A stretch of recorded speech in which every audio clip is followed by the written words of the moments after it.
ഇന്ന് നമ്മൾ പ്രധാനമായിട്ട് ഡിസ്കസ് ചെയ്യാൻ പോകുന്ന ഒരു മാർക്കറ്റ് സ്ട്രക്ചർ ആണ് ഒളിഗോപ്പൊളി. മാർക്കറ്റ് സ്ട്രക്ചർ പ്രധാനമായിട്ട് 4 ടൈപ്പാണ് പറഞ്ഞത്.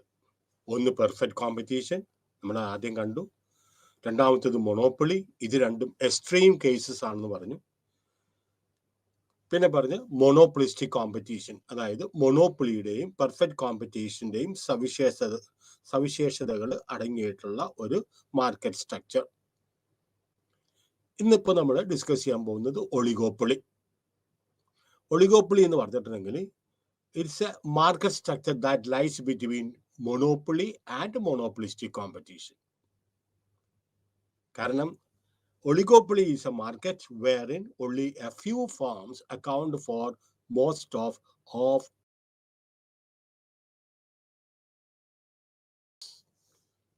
monopolistic കോമ്പറ്റീഷനിൽ മൊണോപ്പൊളിയിൽ ഒരാൾ, മൊണോപ്പൊളിസ്റ്റിക് കോമ്പറ്റീഷനിൽ ധാരാളം ആളുകൾ വിൽപ്പനക്കാർ. മനസ്സിലായോ? ധാരാളം മേടിക്കുന്ന ആളുകൾ. മൊണോപ്പൊളിയിൽ ഒരാൾ ഒറ്റയാൻ, പക്ഷെ മേടിക്കുന്ന ആളുകൾ കൂടുതൽ. ഇനി മൊണോപ്പൊളിസ്റ്റിക് കോമ്പറ്റീഷനിൽ ധാരാളം വിൽപ്പനക്കാരും അതുപോലെ തന്നെ ധാരാളം കൺസ്യൂമേഴ്സും ഉണ്ട്. ഒളിഗോപ്പൊളിയെ സംബന്ധിച്ച് അതല്ല, ഇത് കുറച്ച് ആളുകൾ മാത്രം. A market by a few. Short ഫോമിൽ പറയുന്നത് oligopoly is a market by a few. Let us take the case of cement industry. There are very few cement producing sectors or there are very few cement producing units. നമുക്ക് ACC ഉണ്ട്, Ambuja cement ഉണ്ട്, India cement ഉണ്ട്, അൾട്രാടെക് ഉണ്ട്, അതേപോലെ തന്നെ 1-2 പേരും കൂടെ കൂടിയിട്ടുണ്ട്. സ്റ്റീൽ ഇൻഡസ്ട്രി, ടാറ്റ സ്റ്റീൽ ഉണ്ട്, JSW സ്റ്റീൽ ഉണ്ട്, ബുഷൻ സ്റ്റീൽ ഉണ്ട്. അപ്പൊ ഈ എല്ലാ സ്റ്റീൽ ഉൽപ്പാദിപ്പിക്കുന്ന ഫേംസും കൂടെ കൂടിയതാണ് ഒരു സ്റ്റീൽ ഇൻഡസ്ട്രി എന്ന് പറയുന്നത്. അപ്പോൾ oligopoly means a market by a few, not so large as monopolistic പിന്നെ competition, but not so small as a duopoly. ഇനി ആദ്യം തന്നെ പറയട്ടെ, എന്താണ് ഡുവോപ്പൊളി? ഡുവോപ്പൊളി മീൻസ് 2 പേര് മാത്രം വിൽപ്പന നടത്തുന്ന അല്ലെങ്കിൽ കൈകാര്യം ചെയ്യുന്ന ഒരു വിപണിയെ പറയുന്നത് ഡുവോപ്പൊളി. ഡ്യുവറ്റ്, 2 പേരും കൂടി പാടുന്നതിനെ പറഞ്ഞ ഒരു ഡ്യുവറ്റ് പാടാൻ പറയുന്നത്. അതേപോലെ തന്നെ ഒരു കാര്യം കൂടി ഞാൻ പറഞ്ഞു തന്നേക്കാം. ഈ മാർക്കറ്റ് സ്ട്രക്ചറിൽ lest I forget, that is monopsony എന്ന് പറഞ്ഞൊരു മാർക്കറ്റ് സ്ട്രക്ചർ കൂടിയുണ്ട്. അതായത് മേടിക്കുന്ന ആൾ ഒരെണ്ണം. Let us take the case of a coir industry in a particular locality. പണ്ട് കാലങ്ങളിൽ ഓരോ വീടുകളിലും ഒരു കുടിൽ വ്യവസായം പോലെ കയറ് പിരിക്കും. ഈ കയറെല്ലാം ഓരോ മേഖലയിൽ നിന്ന് പല പല ഏജന്റുമാരാ വന്ന് കളക്ട് ചെയ്യുന്നത്. ഈ ഏജന്റുമാർ മേടിക്കുന്നതല്ല, ഏജന്റുമാർ മേടിക്കുന്നത് ആ ഒരു കമ്പനിക്കാണ്, ആ ഒരു കോയർ ഫാക്ടറിക്ക് വേണ്ടിയിട്ട് മേടിക്കുന്നത്. അപ്പോൾ മേടിക്കുന്ന ആൾ ഒന്ന്, വിൽപ്പനക്കാർ ധാരാളം, സപ്ലൈ ചെയ്യുന്ന ആളുകൾ ധാരാളം. അതിനെ പറയുന്നത് മൊണോപ്സണി. ഡുവോപ്പൊളി ഇവിടെ ഇടയ്ക്ക് കയറി വരുന്നുണ്ട്. മാർക്കറ്റ് സ്ട്രക്ചറിൽ എങ്ങനെയാണ് പ്രൈസും ഔട്ട്പുട്ടും ഡിറ്റർമിൻ ചെയ്യുന്നത്? കുർണോൾ മോഡലിൽ യഥാർത്ഥത്തിൽ ഡുവോപ്പൊളിയുടെ മോഡലാണ് കൊടുത്തിരിക്കുന്നത്. മനസ്സിലായോ? അപ്പൊ നമുക്ക് നോക്കാം ഇനി എന്താണ് definition. The presence of few sellers in the market selling ഒന്നില്ലെങ്കിൽ ഹോമോജീനിയസ് ഗുഡ് ആകാം, അല്ലെങ്കിൽ ഡിഫറൻഷിയേറ്റഡ് ഗുഡ് ആകാം. Can you give me an example? Can you tell me, can you imagine an example? Homogeneous product വിൽപ്പന നടത്തുന്നത് കുറച്ച് പേര്. The best example is oil. Differentiated products നിങ്ങൾക്ക് ഞാൻ പറയേണ്ട ആവശ്യമില്ല. ഡിഫറെന്റ് കമ്പനികൾ ഉൽപ്പാദിപ്പിക്കുന്ന സോപ്പ്, നെസ്ലൂസ് ഉൽപ്പാദിപ്പിക്കുന്നത്, അല്ലെങ്കിൽ ബ്രിട്ടാനിയ ഉൽപ്പാദിപ്പിക്കുന്നത്. മനസ്സിലായോ? ഇതെല്ലാം സ്ലൈറ്റ്ലി ഡിഫറൻഷിയേറ്റഡ് പ്രൊഡക്ട്സ് ആണ്. അപ്പോ under oligopoly market a firm either produces homogeneous or heterogeneous products. എന്താണ് ഹോമോജീനിയസ് പ്രൊഡക്റ്റ് എന്ന് പറഞ്ഞിട്ടുണ്ടെങ്കിൽ, for example aluminium, copper, steel, zinc, iron etcetera. അപ്പൊ സ്റ്റീൽ ഉൽപ്പാദിപ്പിക്കുന്നവര് they are producing a homogeneous product. Oil is the best example. The firms producing homogeneous products, the oil is the best example. Then heterogeneous products, they are called as a differentiated oligopoly. Say, for example, automobiles. The firms producing heterogeneous products are called as imperfect or differentiated oligopoly. Automobiles, few firms. Car വിപണിയിൽ ധാരാളം ഓടുന്നുണ്ട്. പക്ഷെ car manufacturers കുറവാണ്. May be A leader is the may be there. ഇപ്പൊ കാറിന്റെ പിന്നെ സെക്ടറിൽ ചിലപ്പോൾ മാരുതി ആയിരിക്കും ചിലപ്പോൾ ഡോമിനേറ്റ് ചെയ്യുന്നത്. മനസ്സിലായോ? അതുപോലെ തന്നെ സോപ്പിന്റെ കാര്യത്തിൽ ചിലപ്പോൾ ഹിന്ദുസ്ഥാൻ ലിവറിന്റെ സോപ്പായിരിക്കും ചിലപ്പോൾ ഡോമിനേറ്റ് ചെയ്യുന്നത്. ഡിറ്റർജൻസിന്റെ കാര്യത്തിൽ, ടെലിവിഷന്റെ കാര്യത്തിൽ. മനസ്സിലായോ? മറ്റേതൊക്കെ പേരിന് കേൾക്കാന്ന് മാത്രമേ ഉള്ളൂ. പക്ഷേ there is always a dominating unit in every oligopoly. ഇപ്പൊ ഓയിലിന്റെ കാര്യത്തിൽ സൗദി അറേബ്യയാണ് leading producer. So it is almost behaving just like a monopoly. Refrigerators. ഇനി അടുത്തത് features of monopoly oligopoly market. ഒന്ന് ഞാൻ പറഞ്ഞു ഫ്യൂ സെല്ലേഴ്സ് എന്നുള്ളത്. കുറച്ച് പേര്, few firms dominating the market enjoy a considerable control over the price of the product. അല്ലെ? Oil producing countries കുറച്ച് പേര് ഉണ്ടെങ്കിൽ പോലും അവര് ലോകത്തിന്റെ എല്ലാ മേഖലയിലുള്ള ഡിമാൻഡുകൾ, ഓയിലിന്റെ ഡിമാൻഡുകൾ അവർക്ക് മീറ്റ് ചെയ്യാൻ സാധിക്കും. That is the case of the local markets. The local സ്ട്രക്ചറിൽ നോക്കുക. ചിലപ്പോൾ നമ്മുടെ മേഖലയിൽ ഒരു ബാങ്ക് ഉണ്ടാവുള്ളൂ. ആ ബാങ്ക് ആ ലൊക്കാലിറ്റിയിലെ എല്ലാ ആളുകളെയും അവർക്ക് സേവനം കൊടുക്കും. ഡെപ്പോസിറ്റ് സ്വീകരിക്കും, ലോണുകൾ കൊടുക്കും, മറ്റെല്ലാ സേവനങ്ങളും അവർ കൊടുക്കും. പെട്രോൾ പങ്ക്, ആ പെട്രോൾ ബങ്കില് അല്ലെങ്കിൽ പെട്രോൾ പമ്പ് കൊടുക്കുന്ന പെട്രോൾ കൊടുക്കുന്ന സ്ഥലത്ത് അവിടെ ഒരു ലൊക്കാലിറ്റിയിൽ സാധാരണ കച്ചവടങ്ങൾ നടത്തുന്ന പോലെ ഓരോ വീടിന്റെ മുമ്പിലും ഉണ്ടാവില്ല. It may be in one location, but it is able to satisfy the entire people in that locality. മനസ്സിലായോ? So automobile, soaps, then features, few sellers. There are few sellers, but the customers are many. പക്ഷേ few firms dominating the market enjoy a considerable control over the price of the product. Few firms ആണെങ്കിൽ they are each one is behaving just like a monopolist. അവർക്ക് എന്തുമാത്രം produce ചെയ്യണമെന്ന് അവർക്ക് determine ചെയ്യാം. ഏത് പ്രൈസിൽ വിൽക്കണമെന്ന് പോലും അവർക്ക് വേണമെങ്കിൽ ഡിറ്റർമിൻ ചെയ്യാം.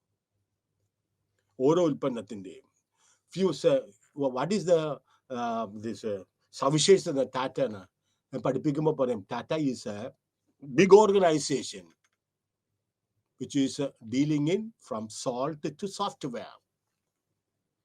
സോൾട്ട് നമ്മുടെ നിത്യോപയോഗ സാധനങ്ങളാണ്.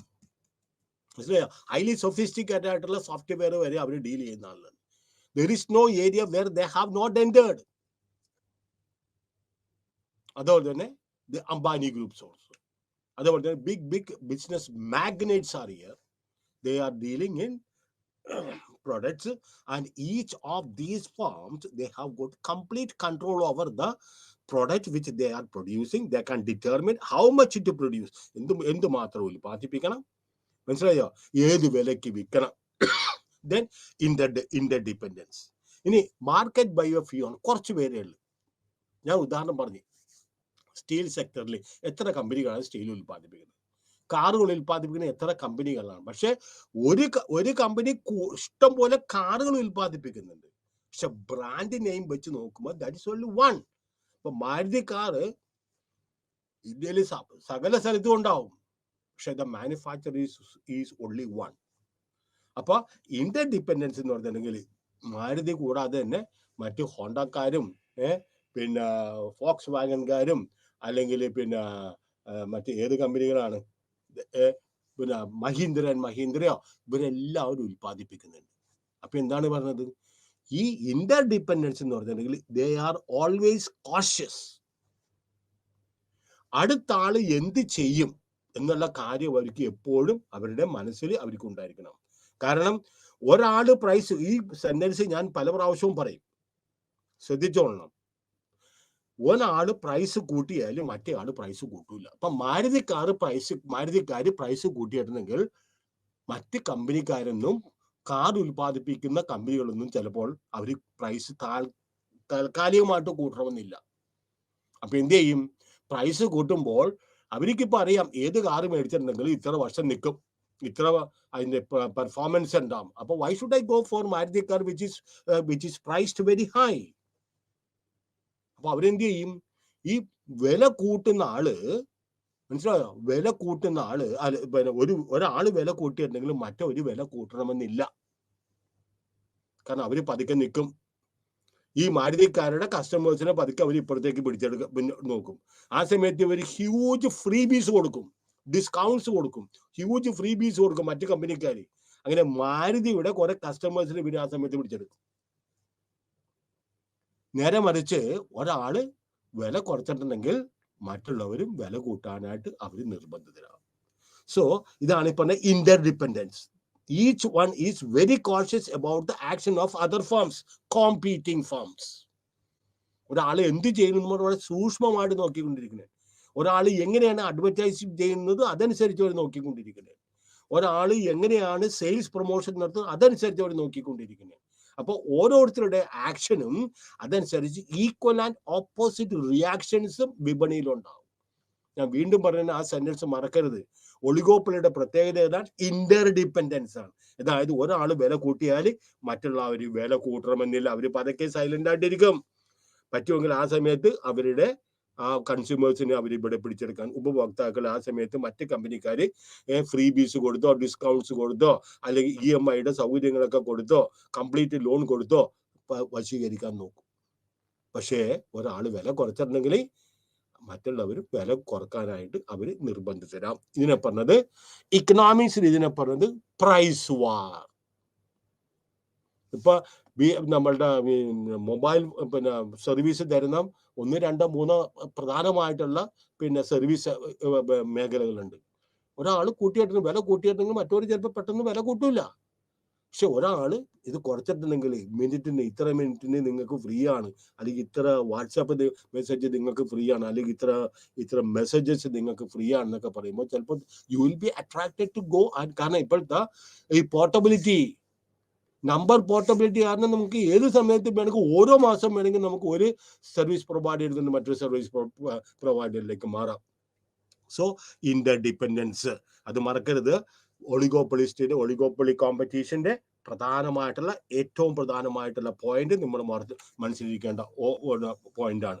മൂന്നാമതായിട്ട് അഡ്വർടൈസ്മെന്റ്. കാരണം നമുക്കറിയാം ഇന്ന് ഓരോ കൺസ്യൂമേഴ്സിനെയും അവരുടെ ഇഷ്ടത്തിനനുസരിച്ചല്ല, why they are actually brainwashed with the advertisement. അത് അഡ്വർടൈസ്മെന്റ് പ്രത്യേകിച്ച് കുട്ടികളുടെ ചാനലിലേക്കുള്ള അഡ്വർടൈസ്മെന്റ് എന്ന് പറഞ്ഞിട്ടുണ്ടെങ്കിൽ ഇറ്റ്സ് വെരി അട്രാക്റ്റീവ്.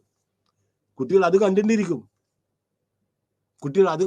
അപ്പോൾ ഓരോ ഉൽപ്പന്നത്തിന്റെ അഡ്വർടൈസിങ് ഹ്യൂജ് എക്സ്പെൻസ് ആണ് അവർ ചെലവാക്കുന്നത്.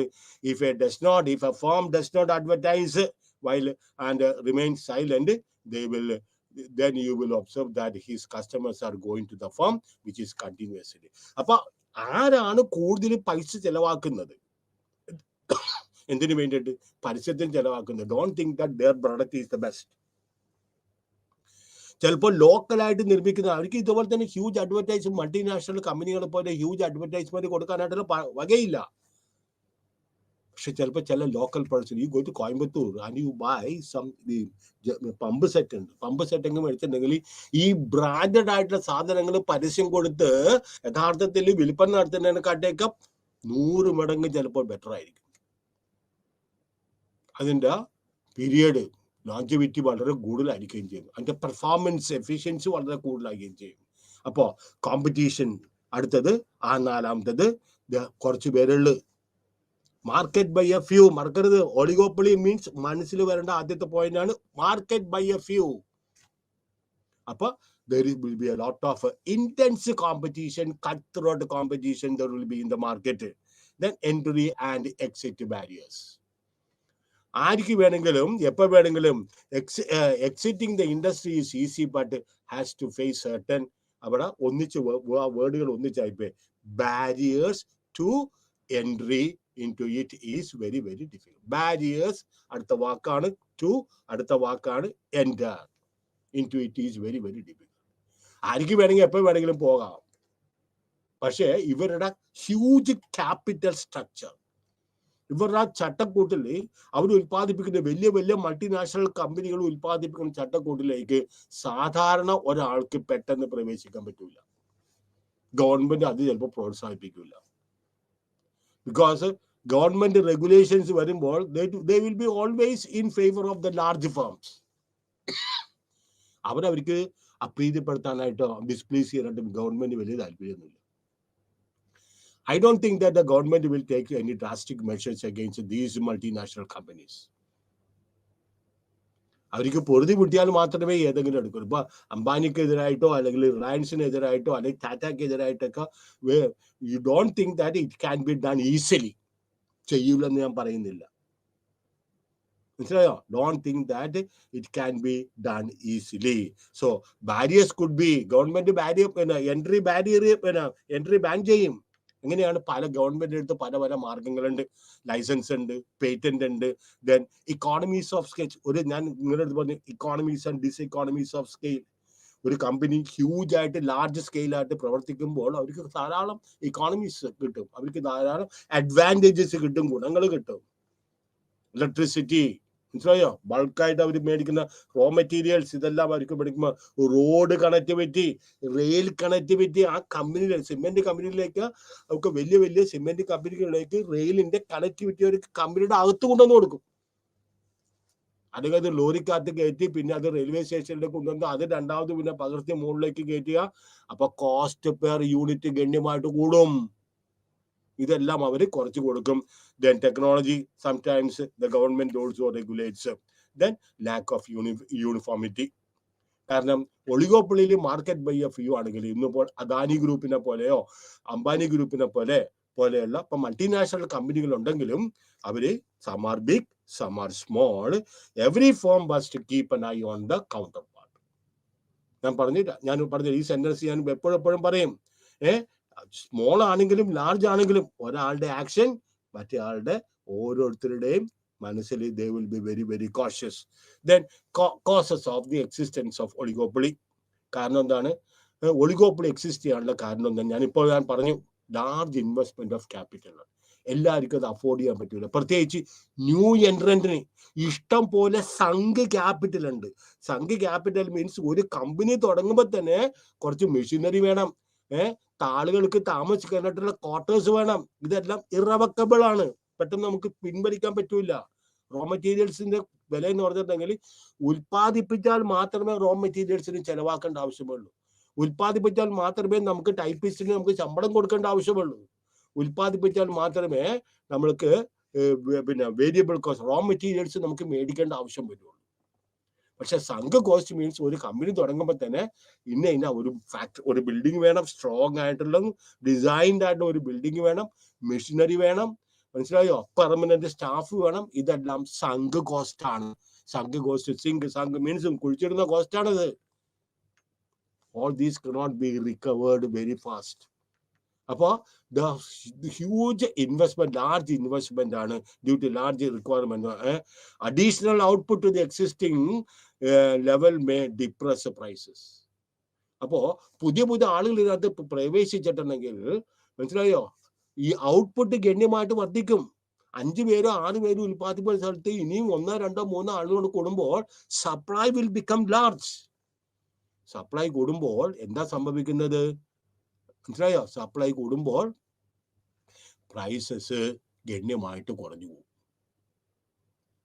അപ്പൊ അതവർക്ക് അഫോർഡ് ചെയ്യാൻ പറ്റൂല. Then control of indispensable resources. പുതിയതായിട്ട് തുടങ്ങുന്ന ഒരാൾക്ക് ചില സ്ട്രാറ്റജിക് ആയിട്ടുള്ള ചില വിഭവങ്ങളുണ്ട്. വിഭവങ്ങളൊക്കെ അവർക്ക് പെട്ടെന്ന് ലഭ്യമാക്കാനായിട്ട് വലിയ ബുദ്ധിമുട്ടായിരിക്കും. മനസ്സിലായോ? ഇവിടെ എല്ലാം ലോങ് ടേം കോൺട്രാക്ട് വെച്ചിരിക്കുന്നത്. 25 years നിങ്ങൾക്ക് ഇത്ര ഈ സാധനം തന്നുകൊള്ളാം. ഇപ്പൊ റഷ്യയും ഇന്ത്യ ആയിട്ട് പെർപെച്വൽ ഫ്രണ്ട്ഷിപ്പ് ആണ്. ഇന്ദിരാഗാന്ധി ഉള്ള സമയത്ത് പെർപെച്വൽ ഫ്രണ്ട്ഷിപ്പിന്റെ എഗ്രിമെന്റ് അവർ വെച്ചിരിക്കുന്നത്. They cannot become enemies. അപ്പൊ അതേപോലെ തന്നെ ലോങ് ടേം കോൺട്രാക്ട് ഉണ്ട്. ഒരു കമ്പനി മറ്റ് ഏതെങ്കിലും ഈ പ്രത്യേകിച്ച് വിഭവങ്ങൾ കൊടുക്കും. ഞങ്ങൾ ഇത്ര വർഷത്തേക്ക് നിങ്ങൾക്ക് ഞങ്ങൾ LNG ലിക്വിഫൈഡ് നാച്ചുറൽ ഗ്യാസ് നിങ്ങൾക്ക് തന്നേക്കാം, അല്ലെങ്കിൽ പെട്രോനെറ്റ് LNG നിങ്ങൾക്ക് ഇത്ര വർഷത്തേക്ക്. അത് ഒരു ദിവസത്തേക്കല്ല അവർ മേടിക്കുന്നത്. Okay, control of indispensable, legal restrictions. ഞാൻ പറഞ്ഞു എല്ലാവർക്കും ഇതിനകത്ത് പ്രവേശിക്കാൻ പറ്റൂല, കാരണം പേറ്റന്റ് ഉണ്ട്, മറ്റേ ഇതൊക്കെ ഉണ്ട്. അപ്പൊ patents have led to many important industrial monopolies in many developed countries. Then economies of scale പറഞ്ഞു. ഇക്കോണമീസ് ഓഫ് സ്കെയിൽ മീൻസ് ചില കമ്പനികൾ ലാർജ് ആയിട്ട് പ്രവർത്തിക്കുന്ന കാരണം അവർക്ക് കിട്ടുന്ന ബൾക്കായിട്ട് റോ മെറ്റീരിയൽസ് മേടിക്കുമ്പോൾ കുറെ കൺസെഷൻസ് കൊടുക്കും. ബൾക്കായിട്ട് ഒരു പ്രൊഡക്റ്റ് ഫോർ എക്സാമ്പിൾ ഇവിടെ നിന്ന് വിൽപ്പന നടത്തുന്നതാണ്, ഒരു നമ്മുടെ കൊച്ചിൻ സിറ്റിയിൽ നിന്ന് വിൽപ്പന നടത്തുന്നത്. ഈ വിൽപ്പന ഇത് മേടിക്കുന്ന ആൾ ട്രിവാൻഡ്രത്താണ്. അവിടെ കൊണ്ടുപോയി ഒരു ഓട്ടോറിക്ഷക്കകത്ത് അല്ലെങ്കിൽ ട്രക്കിനകത്ത് ഒരു പ്രൊഡക്റ്റ് ആയിട്ട് കൊണ്ടുപോകുന്നതും ആ ട്രക്ക് നിറച്ച് അല്ലെങ്കിൽ ആ ഓട്ടോറിക്ഷ നിറച്ച പെട്ടി ഓട്ടോറിക്ഷ നിറച്ച് സാധനങ്ങൾ കൊണ്ടുപോകുന്നതിന് ചെലവ് ഒന്ന് തന്നെയാണ്. പറഞ്ഞു മനസ്സിലായോ? അപ്പൊ some firms are operating on a large scale. അപ്പൊ അവർക്ക് കുറെ ധാരാളമായിട്ട് അഡ്വാൻറ്റേജസ് കിട്ടും, അവർക്ക് ചില ഗുണങ്ങൾ കിട്ടും. And demand, it is possible that the demand may be satisfied by a large number of firms. അപ്പോൾ അവർക്ക് ആവശ്യമായ സാധനങ്ങളൊക്കെ, but small firms cannot secure economies. ഇപ്പൊ തുടങ്ങുന്നത് ചെറുകിട വ്യവസായ സ്ഥാപനങ്ങൾക്ക് ഒന്നും അവർക്ക് ഇത്തരം പൈസ ചെലവാക്കാൻ പറ്റില്ല. അതുകൊണ്ടാണ് അവർ ചെറുകിട വ്യവസായ സ്ഥാപനങ്ങൾ തോന്നുന്നത്. മൈക്രോ എന്റർപ്രൈസസ് ഉണ്ട്, സ്മോൾ സ്കെയിൽ ഉണ്ട്, മീഡിയം സ്കെയിൽ ഉണ്ട്, ലാർജ് സ്കെയിൽ ഉണ്ട്. ഇതുപോലെ കാറ്റഗറൈസ് ചെയ്തിരിക്കുന്നത് not on the basis of name, അല്ലെങ്കിൽ അഴക് കൊണ്ടല്ല, on the basis of the amount of investment which they have made. The firms attain such a huge size and just a few of them can satisfy the entire demand. Example, automobile. ഞാൻ പറഞ്ഞു automobile industries വ്യവസായ സ്ഥാപനങ്ങൾ കുറവ് ഉള്ളെങ്കിലും ഇന്ത്യയിലുള്ള എല്ലാ ആളുകൾക്കും അവർക്ക് തൃപ്തിപ്പെടുത്താനായിട്ട് അവർക്ക് സാധിക്കുന്നുണ്ട്. Even there is A waiting period. ചില കാറുകളൊക്കെ നമുക്ക് മേടിക്കുന്നത് ഇന്ത്യയിൽ ഉണ്ടാക്കുന്ന മാരുതിയുടെ കാറുകൾ, ചിലപ്പോൾ ചില കാറുകൾ മേടിക്കുകയാണെങ്കിൽ ചിലപ്പോൾ you may have to wait minimum 3 months. എല്ലാ ബ്രാൻഡും ഇല്ല. That means they are able to satisfy the demand of almost all the producers. അത് സ്റ്റീൽ ഇൻഡസ്ട്രി, അതുപോലെ തന്നെ പെട്രോളിയം. ഇപ്പൊ നമ്മൾക്ക് പറഞ്ഞ ഇന്ത്യയെ സംബന്ധിച്ചിടത്തോളം 80% of the petroleum products are actually being imported from other countries. നമ്മളുടെ ഫോറിൻ എക്സ്ചേഞ്ച് നഷ്ടമാകുന്നതിന്റെ ഒരു പ്രധാനപ്പെട്ട കാര്യം എന്താണ്? We are major exporters of other products, not oil. അപ്പൊ ഒളിഗോപ്പൊളീസ് ആർ ഫൗണ്ട്. ഞാൻ പറഞ്ഞ ലോക്കൽ മാർക്കറ്റിൽ നമുക്ക് ഒളിഗോപ്പൊളീസിനെ കാണാം. അവര് ബിൽഡിംഗ് മെറ്റീരിയൽസ് വിൽക്കുന്ന ആളുകളുണ്ടാവും. അപ്പോൾ ആർക്കൊക്കെ ബിൽഡിംഗ് മെറ്റീരിയൽസ് വേണം അവരെല്ലാം അവരെ തൃപ്തിപ്പെടുത്താൻ അവർക്ക് സാധിക്കും. പെട്രോൾ ബങ്ക് ഉണ്ടെങ്കിൽ, മനസ്സിലായോ, banks, building materials, the market is small and therefore it can be easily satisfied. Then superior entrepreneurs. നമുക്കറിയാം ലാർജ് സ്കെയിൽ ഇതിൽ ഹ്യൂജ് പേയ്മെന്റ് കൊടുത്ത് പേ ആൻഡ് പെർക്സ്. ശമ്പളം മാത്രമല്ല, അവർക്ക് മറ്റ് ആനുകൂല്യങ്ങൾ ധാരാളമുണ്ട്. ശമ്പളം കൂടുതലായിട്ട് കാണിച്ചിട്ടുണ്ടെങ്കിൽ ചിലപ്പോൾ ഗവൺമെന്റിന് കിട്ടുന്ന ശമ്പളത്തിന്റെ 30+ ടാക്സ് കൊടുക്കണം. ഇതെല്ലാം നമ്മൾ ഇൻ ടേംസ് ഓഫ് മണി ഇത് ചെയ്തിട്ടുണ്ടെങ്കിൽ, അപ്പൊ many of these top level entrepreneurs, entrepreneur എന്ന് പറയും, ഇത് ഫ്രഞ്ച് വേർഡ് ആണ്, it is known as entrepreneurs. ഇവർക്കൊക്കെ they are given huge pay and perks. Perks എന്ന് പറഞ്ഞിട്ടുണ്ടെങ്കിൽ ഫ്രീ ആയിട്ടുള്ള വലിയ ബംഗ്ലാവുകൾ കൊടുക്കുക, വലിയ കമ്പനി, വലിയ ക്ലബില് അവർക്ക് പിന്നെ ഫ്രീ മെമ്പർഷിപ്പ് കൊടുക്കുക, അതുപോലെ host of servants and all these things are actually being, ഇതെല്ലാം കമ്പനിയാണ് പേ ചെയ്യുന്നത്. പക്ഷെ ഇദ്ദേഹമല്ല പേ ചെയ്യുന്നത് എന്നുള്ള കാര്യത്തില് കമ്പനി പേ ചെയ്തത് കാരണം ഇദ്ദേഹത്തിന്റെ ടോട്ടൽ ഇൻകം അവരെ കുറച്ച് നിർത്തും. But you will be enjoying all the facilities which is actually provided by the company. Then the mergers. ചില കമ്പനികൾ അവരുടെ ഇതിപ്പോ പിന്നെ അവരുടെ സ്ട്രെങ്ത് വർദ്ധിപ്പിക്കുന്നതിന് വേണ്ടിയിട്ട്, മനസ്സിലായോ, ഒറ്റയ്ക്ക് അവർക്ക് മത്സരിക്കാൻ പറ്റൂല എന്ന് കാണുമ്പോൾ, there are few banks in our year. മനസ്സിലായോ, ഈ ഇടക്ക് കഴിഞ്ഞ 2 വർഷത്തിന് മുമ്പ് പബ്ലിക് സെക്ടർ ബാങ്ക്സ് മൂന്ന് ബാങ്കുകൾ അവർ മെർജ് ചെയ്തു. ആന്ധ്ര ബാങ്കും അതേപോലെ തന്നെ പിന്നെ ബാങ്ക് ഓഫ് ബറോഡയും അതേപോലെ തന്നെ പിന്നെ ദേന ബാങ്ക് അവർ ഒന്നിച്ച് അവർ മെർജ് ചെയ്ത് ഒന്നാക്കി. Now it is a big entity. Recent ഇന്നിപ്പോ ഞാൻ പേപ്പറിൽ കണ്ടതാണ്, IDFCയും IDFC ബാങ്കും അവര് രണ്ടും കൂടെ മെർജ് ചെയ്യാൻ പോണേ. The SEBI has A securities and exchange board of India. SEBI എന്ന് പറഞ്ഞ ഒരാളുടെ പേരല്ല, securities and exchange board of India, they have already given in principle, they have given the sanction for the merger of two big entities, that is HDFC and HDFC Bank. എന്തിനാണ് merge ചെയ്യുന്നത്? ഒറ്റയ്ക്ക് മത്സരിക്കാനായിട്ട് ബുദ്ധിമുട്ടാണ്, ഒറ്റയ്ക്ക് അടിപിടി കൂടാനായിട്ട് അല്ലെങ്കിൽ മത്സരിക്കാനായിട്ട് ബുദ്ധിമുട്ടാണെന്ന് തോന്നുമ്പോൾ അടുത്ത ആളെ കൂടെ കൂട്ടുപിടിക്കും. സോ നിങ്ങൾക്ക് എക്സ്ട്രാ പവർ കിട്ടണേണ്. ഇപ്പോൾ ഒരാളല്ല ഫൈറ്റ് ചെയ്യാനായിട്ട്, you are getting extra power.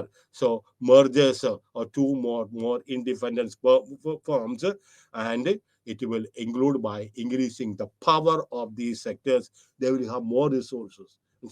Bank തമ്മിൽ മെർജ് ചെയ്യും. ഇപ്പൊ ഫെഡറൽ ബാങ്കും സൗത്ത് ഇന്ത്യൻ ബാങ്കും തമ്മിൽ മെർജ് ചെയ്തിട്ട് വലിയ ഗുണമൊന്നുമില്ല. കാരണം രണ്ടിന്റെയും ബേസ് കേരളത്തിൽ തന്നെയാണ്. നേരെ മറിച്ച് നോർത്ത് ഇന്ത്യയിൽ ബേസ് ആയിട്ടുള്ള ഒരു ബാങ്കും സൗത്ത് ഇന്ത്യയിൽ അത് കേരളത്തിൽ ബേസ് ഉള്ള ഒരു ബാങ്കും തമ്മിൽ മെർജ് ചെയ്തിട്ടുണ്ടെങ്കിൽ ഈ നോർത്ത് ഇന്ത്യയിലുള്ള എല്ലാ ഫെസിലിറ്റീസും, ബാങ്കിങ് ഫെസിലിറ്റീസും പിന്നെ ഈ സൗത്ത് ഇന്ത്യ കേരളത്തിലുള്ള ബാങ്കിന് അവൈൽ ചെയ്യാൻ പറ്റും. അപ്പൊ അവർക്ക് അവിടെ പോയി ഒരു ബ്രാഞ്ച് തുടങ്ങണോ അല്ലെങ്കിൽ ATM തുടങ്ങേണ്ട ആവശ്യമൊന്നുമില്ല. നേരെ മറിച്ച് സൗത്ത് ഇന്ത്യൻ ബാങ്കും അതേപോലെ തന്നെ പിന്നെ ഫെഡറൽ ബാങ്കും കൊണ്ട് മെർജ് ചെയ്തിട്ടുണ്ടെങ്കിൽ ഏറ്റവും കൂടുതൽ ശാഖകൾ ഉള്ളത് ഈ രണ്ട് ബാങ്കിനും കേരളത്തിലാണ്. കേരളത്തിലെ ജനങ്ങൾക്ക് അത് അവരുടെ സർവീസ് ചിലപ്പോൾ സർപ്ലസ് ആയി പോകും. അപ്പോൾ merger and acquisitions, the difficulties of entry into the industry, ഞാനത് പറഞ്ഞു കഴിഞ്ഞു. It is very difficult. കാരണം എക്സിറ്റ് ചെയ്യാം, പക്ഷെ എൻ്റർ ചെയ്യുന്നതിന് വേണ്ടിയിട്ട് വളരെ വളരെ ബുദ്ധിമുട്ടാണ്. ഇത് പ്രൈസ് ആൻഡ് ഔട്ട്പുട്ട് ഒരു പ്രധാനപ്പെട്ട കാര്യം ഞാൻ പറയാൻ പോണേ. മനസ്സിലായി? അടുത്തത് ഡയഗ്രാം ഒക്കെ വരും, ചിലപ്പോൾ അത് എക്സ്പ്ലെയിൻ ചെയ്ത് പോകാൻ സമയം ഉണ്ടാവില്ല.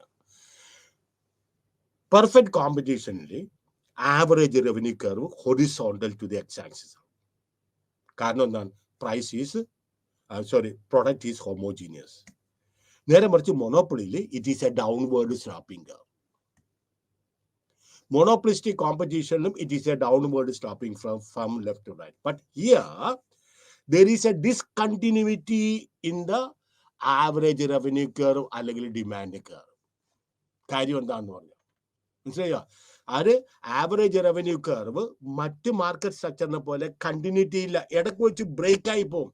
അതിനെ പറഞ്ഞത് കിങ്ക് എന്ന് പറയുന്നത്, ഒടിവ്.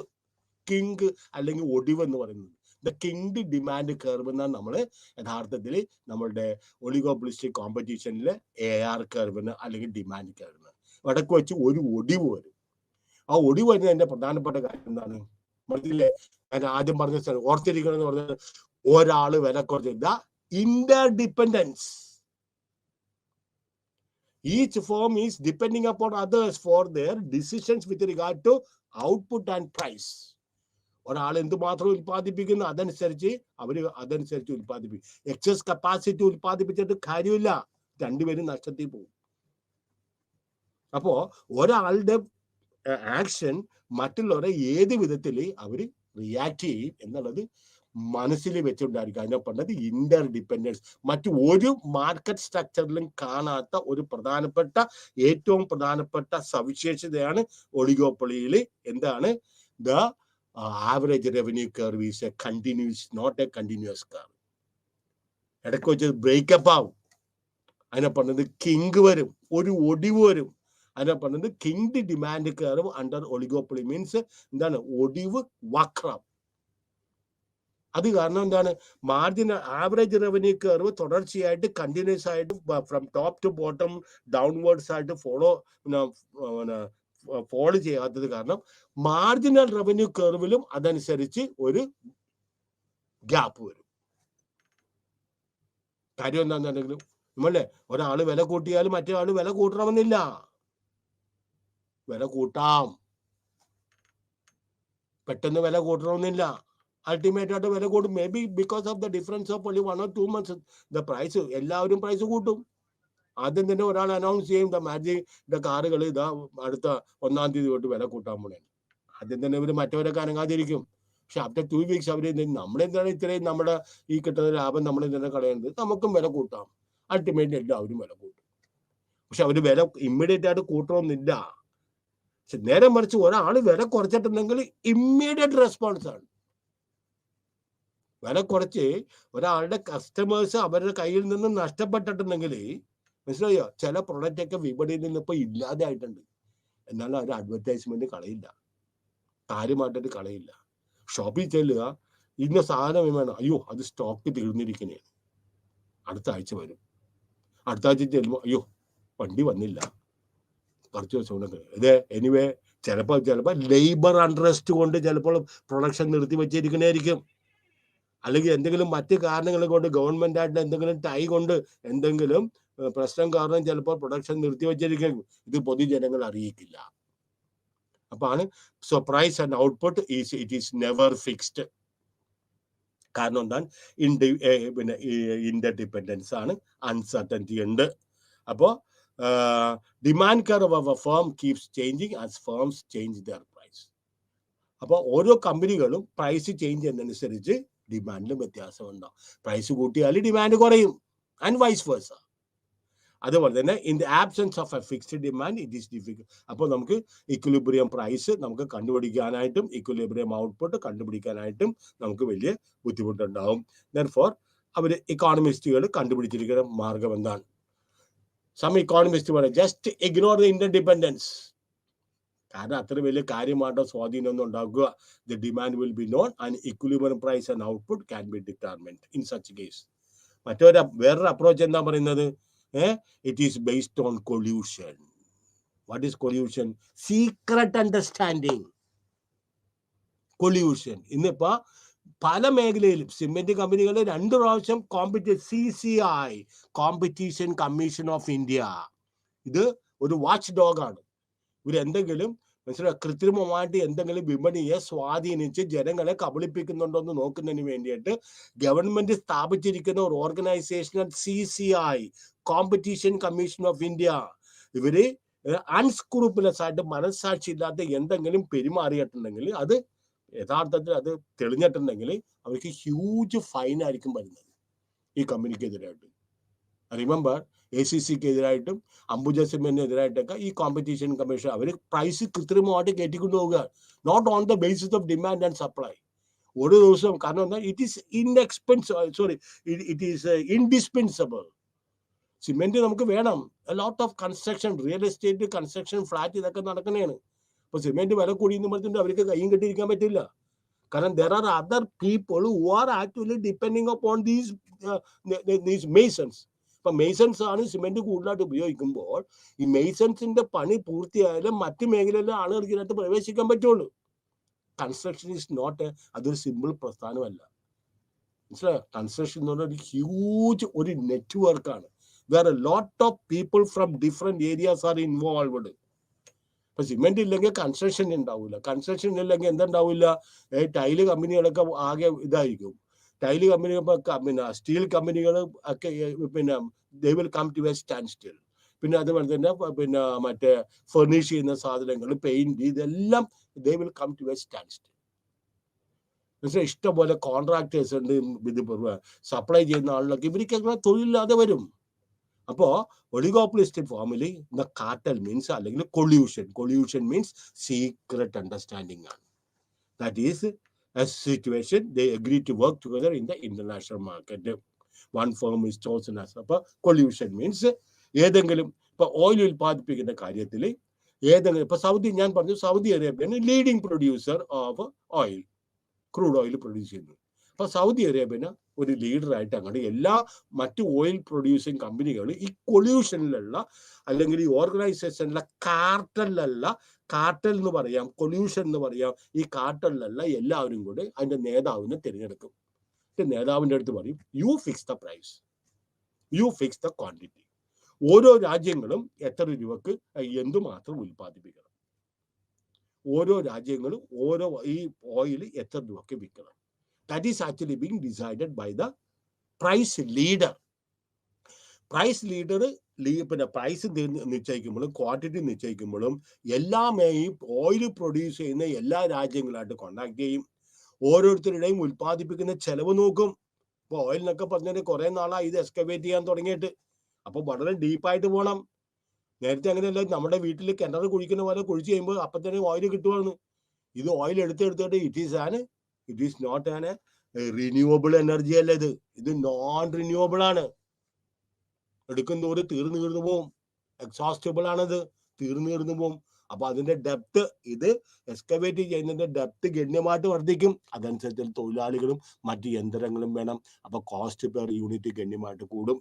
അപ്പൊ ലീഡർ പ്രൈസ് തീരുമാനിക്കും, അതനുസരിച്ച് മറ്റവര് അതനുസരിച്ച് ഫോളോ ചെയ്യുകയും ചെയ്യും. അതിനെ പറഞ്ഞത് കൊള്യൂഷൻ. Then oligopolies predict the reaction of its competitors. Then അതുപോട്ടെ, അങ്ങനെ ഞാനിവിടെ പല മോഡലുണ്ട്. ആ മോഡൽ എന്നുള്ളത് നിങ്ങളെ സംബന്ധിച്ചിടത്തോളം ഇഷ്ടം പോലെ ഈക്വേഷൻസ് തന്നിട്ടുണ്ട്. ഇത് ചോക്ക് ബോർഡിൽ എഴുതി കാണിക്കാതെ ഇത് വായു കൊണ്ട് പറഞ്ഞിട്ടുണ്ടെങ്കിൽ നിങ്ങൾക്ക് ആ ഒരു ഈക്വേഷൻ നിങ്ങൾക്ക് മനസ്സിലാവില്ല. അപ്പൊ ദോസ് ഹു ക്യാൻ, നിങ്ങളുടെ കൈവശം ബുക്ക് ഉണ്ടാവും, അല്ലെങ്കിൽ നിങ്ങൾക്ക് ഇഗ്നോന്റെ സൈറ്റിൽ കയറി ഈ ബുക്കിന്റെ നിങ്ങൾക്ക് നോട്ട് കിട്ടും, അത് പഠിക്കുക. അല്ലാണ്ട് കൈ കൊണ്ട് A+B അല്ലെങ്കിൽ C-D എന്നൊക്കെ പറഞ്ഞ് കാണിച്ചിട്ടുണ്ടെങ്കിൽ നിങ്ങൾ വെറുതെ എന്റെ സമയം പോകും, നിങ്ങൾക്ക് ഒന്നും സാധനം മനസ്സിലാവില്ല. അപ്പൊ അത് കാരണം അങ്ങനെയുള്ള കാര്യങ്ങളൊക്കെ ഞാൻ ഇച്ചിരി അവോയ്ഡ് ചെയ്തിട്ടുണ്ട്.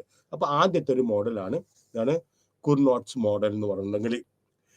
ഓസ്ട്രിയൻ കുർനോട്ടാണ്, അദ്ദേഹത്തിന്റെ പേരിലാണ് ഈ ഒരു ഒളിഗോപ്പൊളിസ്റ്റിക് മോഡലിന്റെ അവർ ബേസ് ചെയ്തിരിക്കുന്നത്.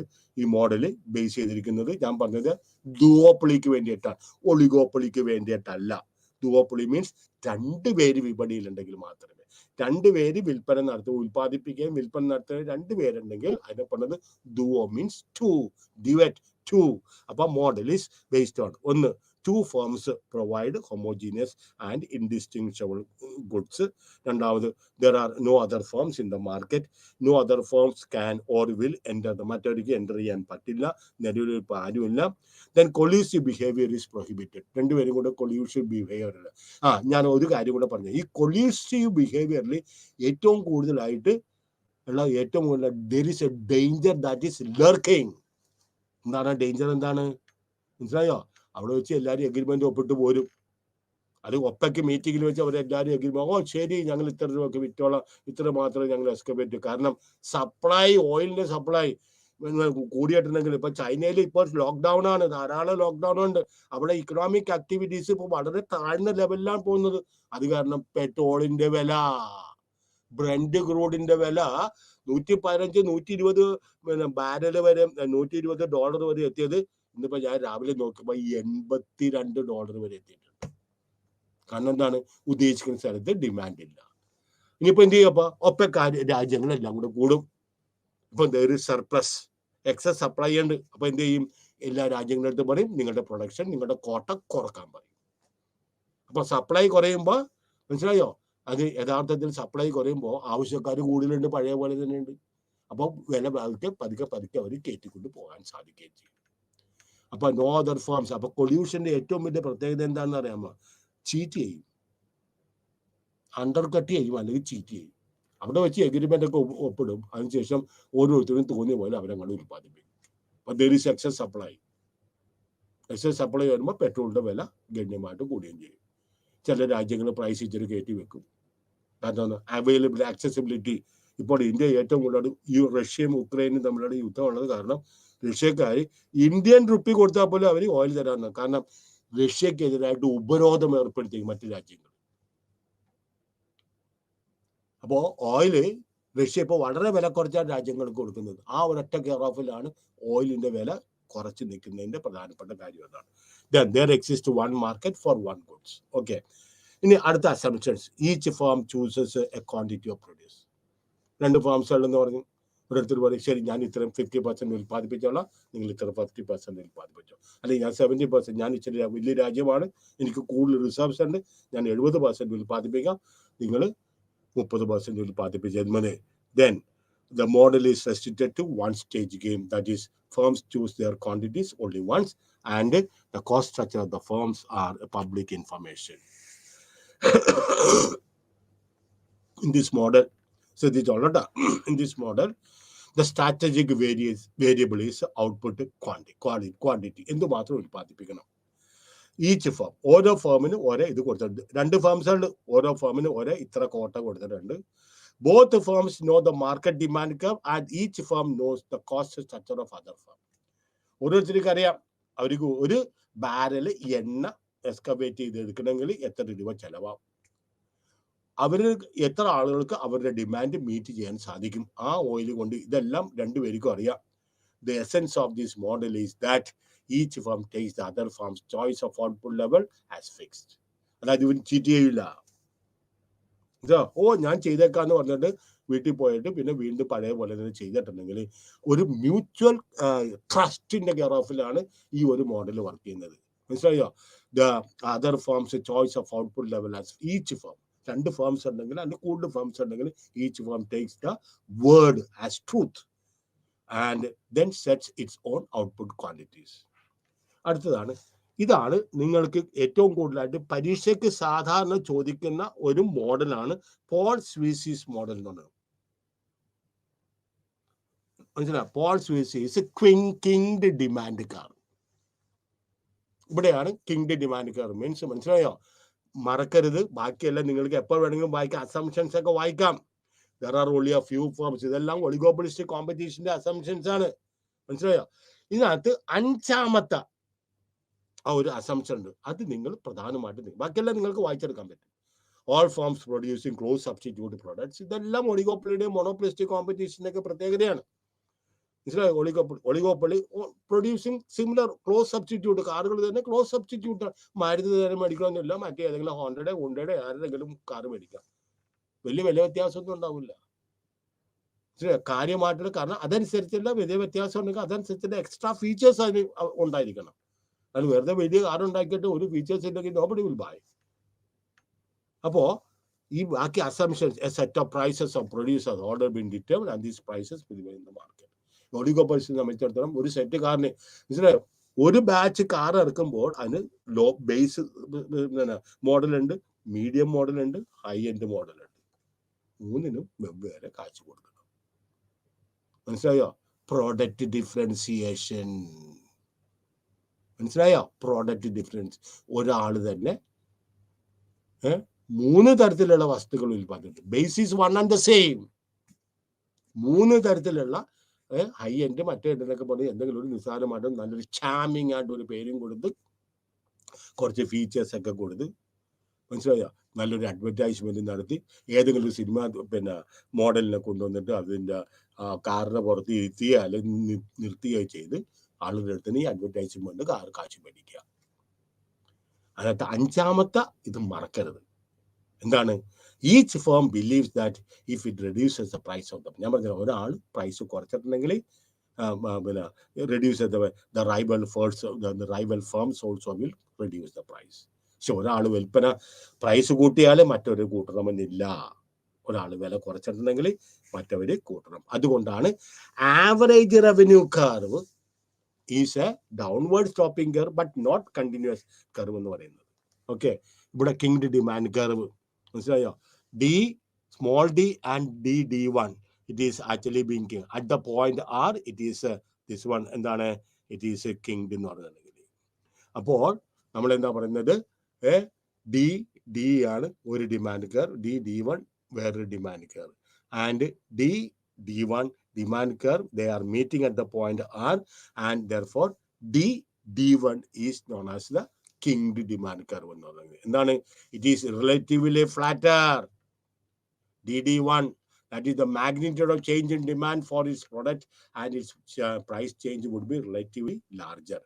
When particular firm in the industry changes the price of its product, all other firms keeping their prices constant, the firm's demand curve will be relatively flatter. Demand curve D1 relatively flatter ആണ്. മറ്റേനെ കണ്ടേ,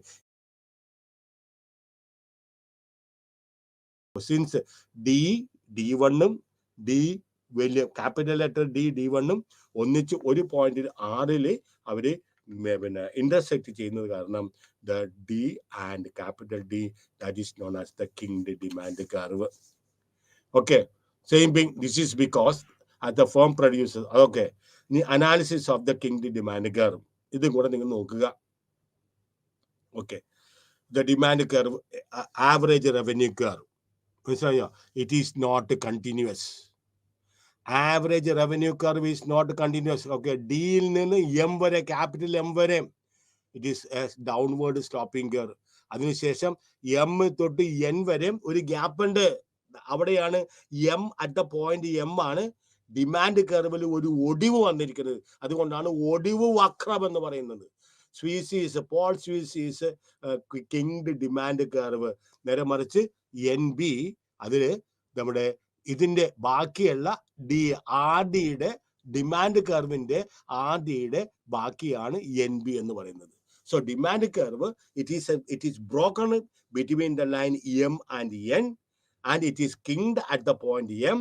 ആ ബാക്കിയുള്ള ഈ dotted line ആണ് ബാക്കി താഴോട്ട് വരുന്നത് Z അല്ലെ എൻ ബി അല്ലെങ്കിൽ ആ എം ആർ കർവിൽ അത് ബ്ലോക്ക് വരുന്നതാണ് നമ്മളുടെ എന്തെന്ന് പറഞ്ഞത് കിങ്ഡ് ഡിമാൻഡ് കർവ് എന്ന് പറഞ്ഞത്.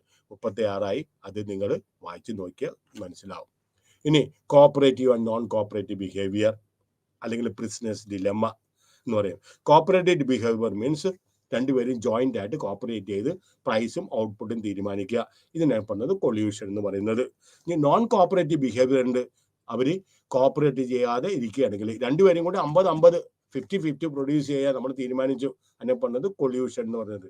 ഇനി കോപ്പറേറ്റ് ചെയ്യാത്ത രീതിയിൽ സെപ്പറേറ്റ് ആയിട്ട് ഓരോരുത്തരും തീരുമാനിക്കുന്ന രീതികളുണ്ട്. When firms in oligopoly do not cooperate, ഇതിനെ പറഞ്ഞത് നോൺ കോപ്പറേറ്റീവ് ഇക്വിലിബ്രിയം. അതിന് വേറൊരു പേരാണ് നാഷ് ഇക്വിലിബ്രിയം എന്ന് പറയുന്നത്. Cooperative equilibrium, non cooperative equilibrium പറയുന്ന വേറൊരു പേരാണ് പറയുന്നത് നാഷ് ഇക്വിലിബ്രിയം എന്ന് പറയുന്നത്. ഇനി oligopoly the basic dilemma the firms faces whether to cooperate or compete. അപ്പോൾ ഒളിഗോപ്പൊളിയെ സംബന്ധിച്ചിടത്തോളം കോപ്പറേറ്റ് ചെയ്യണോ കോമ്പീറ്റ് ചെയ്യണോ? ഇഫ് ദ കോപ്പറേറ്റ്, അവർ കോപ്പറേറ്റ് ചെയ്തിട്ട് രണ്ടുപേരും 50-50 വെച്ച് ഉൽപ്പാദിപ്പിക്കുകയാണെങ്കിൽ പ്രോഫിറ്റ് വിൽ ബി മാക്സിമം.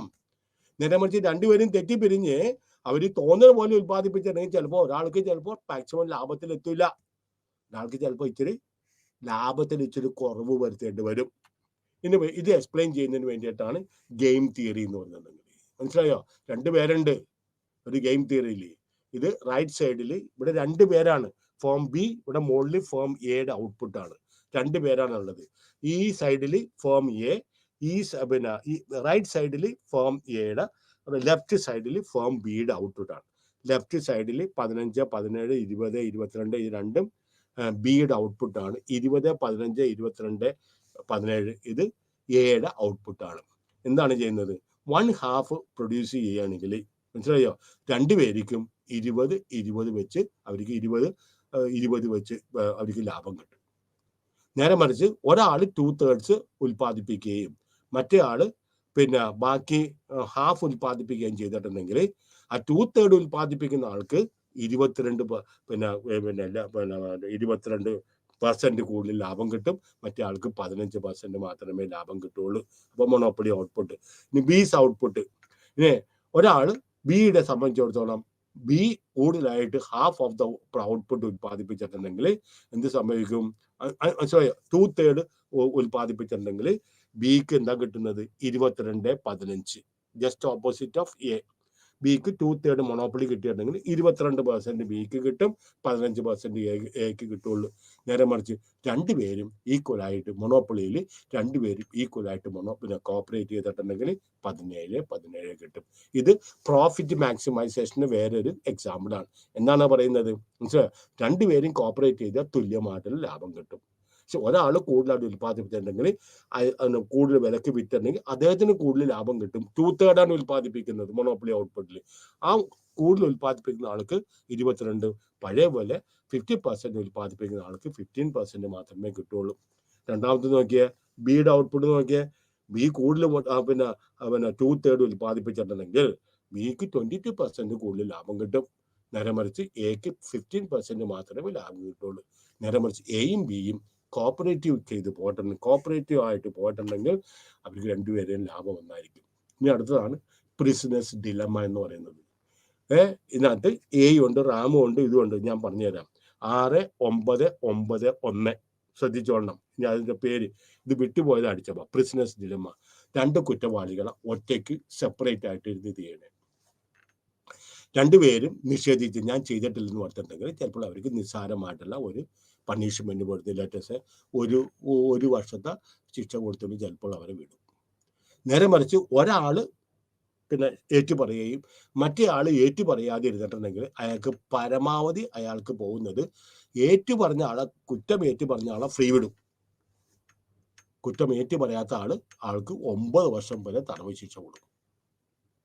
മൂന്നാമത്തെ ഒരു ഓപ്ഷൻ ഉണ്ട്. രണ്ടുപേരും കുറ്റം ഏറ്റുപറയണേ. രണ്ടുപേരും കുറ്റമേറ്റി വരുന്നത്. അപ്പോൾ അവർക്ക് കൺഫസ് ചെയ്യുന്നത് കണ്ട, കൺഫസ് ചെയ്യുന്നത് ഉണ്ടെങ്കിൽ 6 വർഷം മാത്രമേ രണ്ടുപേരും ഒന്നിച്ച്, കാരണം ഇവർ ഒരുമിച്ചിരുത്തിയല്ല അവർ ഇത് ചെയ്യുന്നത്, സെപ്പറേറ്റ് ആയിട്ട് ഇരുത്തിയാണ് ഇത് ചെയ്യുന്നത്. സെപ്പറേറ്റ് റൂമിലിരുത്തിയാണ് അവർ ചോദ്യം ചെയ്യുന്നത്. ഒരാൾ പറഞ്ഞ്, രണ്ടുപേരും ആദ്യം പറഞ്ഞ് ഞങ്ങളൊന്നും ചെയ്തിട്ടില്ല, ഓക്കെ നിങ്ങൾ വെറുതെ പോകണ്ട, 1 വർഷം നിങ്ങൾ ജയിലിൽ കിടക്കുക. നേരെ മറിച്ച് അടുത്ത പ്രാവശ്യം അവർ ചോദ്യം ചെയ്തപ്പോൾ ഒരാൾ പറഞ്ഞു ഞാൻ ചെയ്തത്, മറ്റേ ആൾ പറഞ്ഞു ഞാൻ ചെയ്തത്. രണ്ടുപേരും പരസ്പരം കാണുന്നില്ല. അപ്പൊ ആ കുറ്റമേറ്റി പറഞ്ഞ ആൾക്ക് അവരോട് ശരി താപ്പോയിക്കോളാൻ പറഞ്ഞു. കുറ്റമേറ്റി പറയാത്ത ആൾക്ക് 9 വർഷം വരെ അവർക്ക് ശിക്ഷ കൊടുക്കും. മൂന്നാമത്തെ കേസ് ഉണ്ട്, രണ്ടുപേരും തീരുമാനിച്ച് നമ്മൾ രണ്ടുപേരും കൂടി ചെയ്താന്ന് പറയുക. അങ്ങനെ വരുമ്പോൾ 6 വർഷം മാത്രമേ അവർക്ക് നിൽക്കേണ്ട ആവശ്യമുള്ളൂ. അപ്പോൾ പ്രോഫിറ്റ് മാക്സിമൈസേഷൻ ഇവിടെ വരുന്നത് ഇതിനെ സംബന്ധിച്ചിടത്തോളം രണ്ടുപേരും ഈക്വൽ ആയിട്ട് പറയുന്നതാണ്. ഇതാണ് നിങ്ങളുടെ അതിൻ്റെ ഇത് കണ്ടോ. ഈ ബോത്ത് ഇന്നസെന്റ് ആണെങ്കിൽ അവർക്ക് 1 ഇയർ, മനസ്സിലായോ? ഒരാൾ കൺഫസ് ചെയ്യുക, മറ്റേ ആൾ കൺഫസ് ചെയ്യാതിരുന്നുണ്ടെങ്കിൽ ഒരാൾക്ക് 9 വർഷവും മറ്റേ ആൾ വെറുതെ വിടും. രണ്ടുപേരും ഒന്നിച്ച് കൺഫസ് ചെയ്യുകയാണെങ്കിൽ അവർക്ക് 6 വർഷം വരെ മാത്രമേ ജയിലിൽ ഇരുന്നത്. ഇനി ടൈപ്സ് ഓഫ് കോപ്പറേറ്റീവ് ബിഹേവിയർ ഒന്നാണ് നമ്മൾ പറഞ്ഞത് എക്സ്പ്ലിസിറ്റ് കൊല്യൂഷൻ എന്ന് പറയുന്നത്. കാരണം എന്താണ്, ഇന്റർ ഡിപ്പെൻഡൻസസ് ഉണ്ട്. അപ്പൊ പ്രൈസ് വാർ ഇത് ചെയ്യുന്നതിന് വേണ്ടിയിട്ട് കോപ്പറേറ്റീവ് ബിഹേവിയർ അത്യാവശ്യമാണ്. ഏതൊക്കെയാണ്? ഒന്ന് എക്സ്പ്ലിസിറ്റ് കൊല്യൂഷൻ എന്ന് പറഞ്ഞിട്ടുണ്ടെങ്കിൽ ഇപ്പൊ നമ്മുടെ OPEC oil producing economic country Saudi Arabia ഈ കാർട്ടൽ പോലെ കാർട്ടൽ രൂപീകരിച്ചത് അല്ലെങ്കിൽ കൊല്യൂഷൻ രൂപീകരിച്ചത് 1973 അതായത് ഓയിൽ പ്രൊഡ്യൂസ് ചെയ്യുന്ന എല്ലാ രാജ്യങ്ങളും ഒന്നിച്ച് അവരൊരു തീരുമാനമെടുത്ത്. അത് ഇൻഡിവിജ്വൽ ഫോം. പക്ഷേ ഇതിന്റെ ഏറ്റവും വലിയ ഇതെന്താണ്, അവർ പറയുന്ന എഗ്രിമെന്റ് പോലെ എല്ലാവരും ബിഹേവ് ചെയ്യണമെന്നില്ല. ചിലവരൊക്കെ അണ്ടർ കട്ട് ചെയ്യും, ചിലവരൊക്കെ ചീറ്റ് ചെയ്യും. ഞങ്ങളിപ്പോൾ 10 ബാരൽ അല്ലെങ്കിൽ 100 ബാരൽ ഉൽപ്പാദിപ്പിക്കുന്നത് ചിലപ്പോൾ 150 ബാരൽ ഉൽപ്പാദിപ്പിക്കും. ഇറാഖിൽ നിന്ന് ഓയിൽ പ്രൊഡ്യൂസ് ചെയ്യാൻ പാടില്ല. ഇഷ്ടംപോലെ ഓയിൽ പ്രൊഡ്യൂസ് ചെയ്ത് ഡെവലപ്ഡ് രാജ്യങ്ങളും മുഴുക്കെ അവരുടെ പൈപ്പ് ലൈനിൽ കൂടി കൊണ്ടുവന്നിട്ടുണ്ട്. പുറത്തുകൂടി നോക്കുമ്പോൾ ഇറാഖിൽ നിന്ന് ഓയിൽ, കാരണം ഇറാഖിന് നേരത്തെ ഉപരോധം ഉണ്ടായിരുന്നു. റഷ്യയിൽ ഇപ്പോൾ ഉപരോധമുണ്ട്, ആർക്കും മേടിക്കാൻ പാടില്ല. പക്ഷേ ഇന്ത്യ ഈസ് ബൈ. കാരണം ഇന്ത്യ പറഞ്ഞാൽ ഞങ്ങൾക്ക് we are having perpetual friendship. അപ്പൊ ഏതോ ഒരു അതിന്റെ ടെക്നിക്കൽ ടേംസ് ഒന്നും എനിക്കറിയാൻ പാടില്ല. Russia is now providing the major chunk of the oil requirements. അപ്പൊ ഡിഫിക്കൽട്ടി എന്താണ് മനസ്സിലായോ? An individual firm always have a tendency to cheat. Possibility of cheating is larger if the number of firms is larger. OPEC രൂപീകരിച്ച് 1973 OPEC രൂപീകരിച്ച് നല്ല കാര്യമാണ്, എല്ലാവരും കൂടി തീരുമാനമെടുത്ത്. അതിനപ്പോൾ കോപ്പറേറ്റീവ് ബിഹേവിയർ ആണ്. പക്ഷേ അത് എത്ര നാൾ നിൽക്കും? ആരെങ്കിലും ഇതിനകത്തുനിന്ന് ഒരു പണിഷ്മെന്റ് ഒന്നുമല്ല. ഒരാൾ ആ എഗ്രിമെന്റിൽ നിന്ന് അറിയാതെ ചീറ്റ് ചെയ്ത് കൂടുതൽ ഉൽപ്പാദിപ്പിക്കുകയോ വില കൂട്ടി വിൽക്കുകയോ ചെയ്തിട്ടുണ്ടെങ്കിൽ ഈ ഒപ്പക്ക് രാജ്യങ്ങൾക്ക് പരമാവധി അയാൾ വേണമെങ്കിൽ മാറ്റി നിർത്താനേ പറ്റുള്ളൂ. വേറെ ഒരു പണിഷ്മെന്റ് ഒന്നും ജയിലിലടക്കാൻ അങ്ങനത്തെ പണിഷ്മെന്റ് ഒന്നും പറ്റിയൊന്നുമില്ല. So cheating is larger if the number of firms is larger. Cheating firm പക്ഷെ ഒരു ചെറിയ രാജ്യമാണ് ഒപ്പക്കില്ല, ചെറിയൊരു രാജ്യം. ഓയിൽ കുറച്ച് മാത്രമേ അവർ ഉൽപ്പാദിപ്പിക്കുന്നുള്ളൂ. ഇപ്പൊ അവർ യഥാർത്ഥത്തിൽ ചീറ്റ് ചെയ്തിട്ടുണ്ടെങ്കിൽ it is going to have a very insignificant effect on the oil market. അത് വലിയ കാര്യമായിട്ട് സ്വാധീനമൊന്നും ഉണ്ടാക്കില്ല. പക്ഷേ സൗദി അറേബ്യ, അതുപോലത്തെ ഉള്ള നൈജീരിയ, റഷ്യ, അതുപോലത്തെ ഉള്ള ഓയിൽ പ്രൊഡ്യൂസ് ചെയ്യുന്ന രാജ്യങ്ങൾ അവർ ചീറ്റ് ചെയ്തിട്ടുണ്ടെങ്കിൽ that will have a very very big impact on the oil market. Then tacit cooperation. രണ്ടാമത് ഒന്നില്ലെങ്കിൽ കൊല്യൂഷൻ രൂപീകരിക്കുക, അല്ലെങ്കിൽ ഞാൻ പറഞ്ഞ പോലെ കോപ്പറേറ്റ് ചെയ്യുക. ഇതാണ് കോപ്പറേഷൻ വിത്തൗട്ട് എക്സ്പ്ലിസിറ്റ് അഗ്രിമെന്റ്. വലിയ ഒരു എഗ്രിമെന്റ് ഒന്നുമില്ല. അവർ വാക്കാൽ പറയും, ഓക്കെ ഇത്ര ഓയിൽ നമുക്ക് ഇവിടെ അല്ലെങ്കിൽ ഈ രാജ്യത്തിന് ആവശ്യമുണ്ട്, നിങ്ങൾ ഇത്ര ഉൽപ്പാദിപ്പിച്ചോ, ഞാൻ ഇത്ര ഉൽപ്പാദിപ്പിച്ചോളാം. ഇപ്പൊ ലാർജ് ഫേം ആണെങ്കിൽ ഇൻവെസ്റ്റ്മെന്റ് ലാർജ് ഫേം ആണെങ്കിൽ ചിലപ്പോൾ നിങ്ങൾക്ക് വേണമെങ്കിൽ കൂടുതൽ ഉൽപ്പാദിപ്പിച്ചോ, ബാക്കി നിങ്ങൾ കുറച്ച് ഉൽപ്പാദിപ്പിക്കാം. If a firm produces 1/2 of monopoly output, hoping that firm B will be same, firm B does so, then they achieve cooperative equilibrium. അപ്പൊ രണ്ടുപേരും കൂടെ ഏകദേശം ഓയിലിന്റെ റിക്വയർമെന്റ്സ് മനസ്സിലാക്കിയിട്ട് രണ്ട് രാജ്യങ്ങൾ അല്ലെങ്കിൽ എല്ലാ രാജ്യങ്ങളും കൂടി അവരുടെ കപ്പാസിറ്റി അനുസരിച്ച് ഇത്ര ഉൽപ്പാദിപ്പിക്കുക. അതിനെ പറഞ്ഞത് എന്താണ് എഗ്രിമെന്റ് ഒന്നുമില്ല. ഇതിനെ പറഞ്ഞത് നോൺ ഫോർമൽ കോപ്പറേറ്റീവ് സിസ്റ്റം എന്ന് പറയുന്നത്. Then types of non cooperative behaviour. ഒന്ന്, the absence of competition for market share. അവിടെ നോൺ കോപ്പറേറ്റീവ് ബിഹേവിയർ ആണെങ്കിൽ അവരെന്താണ് ചെയ്യുന്നത്? കാരണം ഓരോരുത്തരും അവരുടെ മാർക്കറ്റ് ഷെയർ വർദ്ധിപ്പിക്കുന്നതിനായിട്ടും അവർ ഉൽപ്പാദിപ്പിക്കുന്ന ഉൽപ്പന്നത്തിന് വില കൂട്ടാനായിട്ടും അവർ പ്രധാനമായിട്ടും അവർ പിന്നെ ശ്രദ്ധ കൊടുക്കും. രണ്ടാമതാണ് കൺവേർട്ട് ചീറ്റിംഗ് എന്ന് പറയുന്നത്. In oligopoly, because of huge market share, firms sell their products through contract. അവർ സബ് കോൺട്രാക്ട് കൊടുക്കും, അവരുള്ള ഓയിൽ കംപ്ലീറ്റ് പഠിച്ചുകൊണ്ട് പോകും. In oligopoly, because of huge market share, firms sell their products through contracts, and large scale production and distribution is done through contracts, and therefore രണ്ടാമത്തത് contestable markets and potential entry. നമുക്കറിയാം short റണ്ണിൽ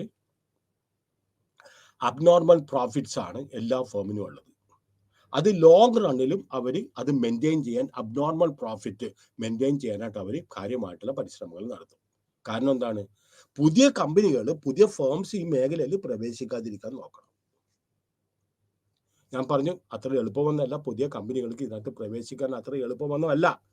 പക്ഷെ എന്നിരുന്നാലും മനസ്സിലായ, potential entry can affect the market as much as an actual entry does. ഓയിലിന്റെ കാര്യം വിട്, മറ്റു മേഖലയിൽ ഇപ്പൊ കാർ നിർമ്മിക്കുന്ന ആളുകൾ, അല്ലെങ്കിൽ മറ്റേ ഇരുമ്പ് ഉൽപ്പാദിപ്പിക്കുന്ന ആളുകൾ, ഇവർക്കെല്ലാം അവർക്ക് വേണമെങ്കിൽ ഭാവിയിൽ ചിലപ്പോൾ പുതിയ പുതിയ കമ്പനികൾ പ്രവേശിക്കാം. അങ്ങനെ വരുമ്പോൾ സപ്ലൈ കൂടും. സപ്ലൈ കൂടുമ്പോൾ ആളുകൾക്ക് എവിടെ നിന്ന് വേണമെങ്കിലും മേടിക്കാനായിട്ടുള്ള സ്വാതന്ത്ര്യം ഉണ്ടാവും. അപ്പൊ contestable markets and potential entry, actual എൻട്രിനെക്കാട്ടും കൂടുതലാണ് ഭാവിയിൽ എന്താണ് ഇനി വരാനിരിക്കുന്നത്. ഇപ്പൊ IT കമ്പനികളൊക്കെ 1980-കളിലെല്ലാം എല്ലാ കമ്പനികളും IPO ആയിട്ട് വരുന്നത് എന്തെങ്കിലും ഒരു IT എന്ന് പറയുന്ന സാധനം, ഒരു ടാഗ് ഉണ്ടാവും. ഇഷ്ടം പോലെ പൈസ വിപണിയിൽ നിന്ന് IT കമ്പനികളിൽ നിന്ന് മേടിച്ച് പല കമ്പനികളും ഒറ്റ രാത്രി കൊണ്ട് അവരെല്ലാം രക്ഷപ്പെടുകയും ചെയ്തു. ധാരാളം ഇൻവെസ്റ്റേഴ്സിന്റെ പൈസ പോവുകയും ചെയ്തു. ഇനി entry must be easy to accomplish. There should not exist any barriers to entry, either natural or then contestable markets. ഇതെല്ലാം കഴിഞ്ഞോട്ടെ. Then cartel theory of organisation. എന്താണ് കാർട്ടൽ എന്ന് പറഞ്ഞിട്ടുണ്ടെങ്കിൽ? ഇത് തന്നെ വീണ്ടും പറഞ്ഞിട്ടുണ്ട്. കാർട്ടൽ എന്ന് പറഞ്ഞിട്ടുണ്ടെങ്കിൽ ഒപെക് കൺട്രീസിന്റെ ഉദാഹരണമാണ് ഒരു കാർട്ടൽ എന്ന് പറയുന്നത്. And OPEC members meet regularly to decide how much oil each member of the cartel will be allowed to produce. മനസ്സിലായോ? Cartel theory of oligopoly means nothing but നമ്മൾ പറഞ്ഞ പോലെ തന്നെ ഒപെക് രാജ്യങ്ങൾ കൂടുന്ന ആ ഒരു കൊല്യൂഷനും ആ ഒരു ഓർഗനൈസേഷൻ പറഞ്ഞത് ഒപെക് കൺട്രീസ്. ഒരു OPEC organisation means it is എന്താണ്? കാർട്ടൽ തിയറിയാണ്. Oligopolist firms join the cartel to increase their market share. അപ്പോൾ ഓരോരുത്തരും അവരുടെ മാർക്കറ്റ് ഷെയർ, വലിയ പ്രശ്നമൊന്നുമില്ല, എല്ലാവരും തീരുമാനിച്ചിട്ടുണ്ട്. ആ ഒരു വിശ്വാസത്തിൽ അവർക്ക് തിരിച്ചു പോകാം. Members of the cartel work together to determine jointly the level of output each member will produce. അപ്പോൾ ഈ ഓരോ മെമ്പറിനും എന്തുമാത്രം ഉത്പാദിപ്പിക്കും, ഓരോ മെമ്പറും എത്ര രൂപയ്ക്ക് വിൽക്കും, ഇതെല്ലാം ഈ കാർട്ടലിൽ എല്ലാ കാര്യങ്ങളും അവർ ഡിറ്റർമിൻ ചെയ്തിട്ടുണ്ടാണ്. The cartel members. അപ്പോൾ ഓരോരുത്തരും, ഒരു കാർട്ടലിൽ ഉള്ള എല്ലാ മെമ്പേഴ്സും ഓരോരുത്തർക്കും ആരായിട്ട് പെരുമാറാം? ഒരു മൊണോപ്പൊളിസ്റ്റ് ആയിട്ട് പെരുമാറുകയും ചെയ്യാം. So if each firm in an oligopoly sells undifferentiated product, homogeneous product like oil, the demand curve such each firms will be horizontal in the market. നമുക്കറിയാം കാർട്ടൽ മെമ്പേഴ്സും ഹൊറിസോണ്ടൽ അല്ലെങ്കിലും ഇതൊരു പർട്ടിക്കുലർ ഒരു ഡിമാൻഡ് കർവാണ്. ഒരു മൊണോപ്പൊളിസ്റ്റിന്റെ demand കർവാണ്. ലാഭം demand curve, ഇത് marginal revenue curve, average revenue curve, MC curve, average cost curve, cutting through the average cost curve from below at its minimum. രണ്ട് conditions, ഇക്വിലിബ്രിയത്തിന് രണ്ട് conditions ഏതെല്ലാമാണ്? MC must be equal to MR and marginal cost curve should cut the average cost curve from below at its minimum. Equilibrium point മനസ്സിലായോ? അവർക്ക് ലാഭം, ഒരു വസ്തു വിൽക്കുമ്പോൾ OC ആണ്, QC ആണ് ചെലവ്. നേരെ മറിച്ച് അത് വിൽക്കുമ്പോൾ അവർക്ക് കിട്ടുന്നത് QD ആണ് അവർക്ക് കിട്ടുന്ന ലാഭം. therefore ഒരു മോണോപ്പൊളിസ്റ്റിന് അവർക്ക് കിട്ടുന്നത് സൂപ്പർ നോർമൽ പ്രോഫിറ്റ്.